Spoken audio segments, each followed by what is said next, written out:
Outdoor gear you'll need. Be sure to check if you can have a campfire outside designated areas. Many locations have their own grills and adhere to fire restrictions. Taking that into account, here's a list of things you may need to bring in your camping trip. Tents and chairs. If you don't have an RV or a camper, then you're going to want to bring a tent. Chairs are also great for relaxing around the fire or for resting and reading in the fresh air. It might not hurt to bring a covering to set up for babies and older people to get out of the direct sunlight during the day too. Don't forget sleeping bags. A sleeping bag is always better than just a blanket. If you want even more comfortable sleeping accommodations, you can also bring a blow-up mattress. But having a sleeping bag will help prevent critters from crawling inside and under your blanket. Always check out blankets and sleeping bags before getting inside too. Flashlights are another item. It's nice if everyone has their own flashlight to bring along. It helps younger children feel safe to keep them from hurting themselves if they have to use the bathroom at night while everyone's asleep. You'll need one too, because if it's dark, you won't be able to see, in an outhouse or in the woods at night once the fire goes out. Next is cooking equipment. You may need a grill if your campsite doesn't have one. You may also need charcoal unless you're using a gas grill. Plus, of course, pots and pans. The best thing to do is bring at least one large pot and one large skillet.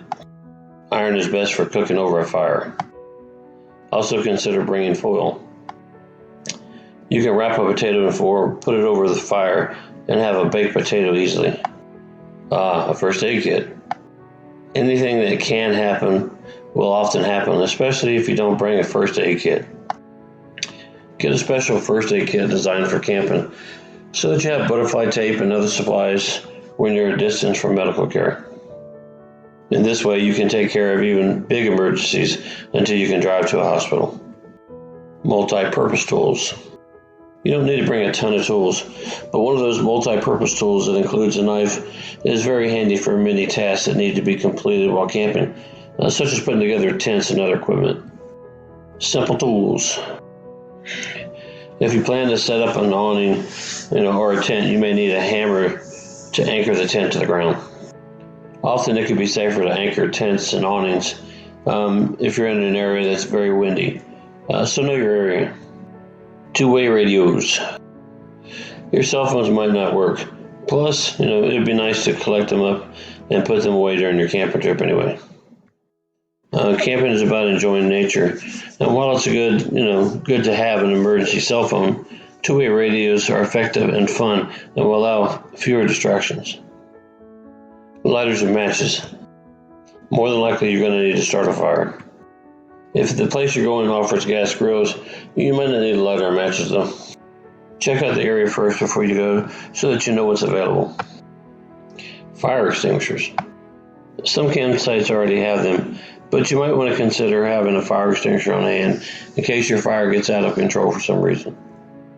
This can happen when it's windy. In fact, be prepared not to have a fire at all if it's too windy. Citronella candles. One of the worst parts about canning sometimes is the bugs, but you don't need to worry about letting them ruin everything for you. 3 or 4 citronella candles placed strategically can keep bugs off everyone for hours. DEET. If you're going to go hiking, the best choice is really insect repellent with DEET. It might feel dangerous, but the truth is getting bit by a mosquito is more dangerous. You can spray the DEET around your shoes, socks, and pants if you don't want it on your skin. Toilet essentials. You'll need to be able to keep your privates clean on camping trips too, so be sure to bring all the right things like toilet paper with you and feminine supplies just in case. Baby wipes. Whether you have babies or not, baby wipes are gentler than some of the alcohol wipes that adults use on their face, hands, and other body parts to keep clean between showers. Sunscreen. While getting sun is good for you due to vitamin D, getting sunburnt is not. But keep in mind, using sunscreen doesn't mean you should stay in the hot sun all day without some form of cover like a big hat, sleeves, or other methods to avoid burning. Allergy medicine. A good antihistamine can avoid serious problems like itchiness from many types of bug bites, also from pollen in the air, and even accidental poison oak or poison ivy contact.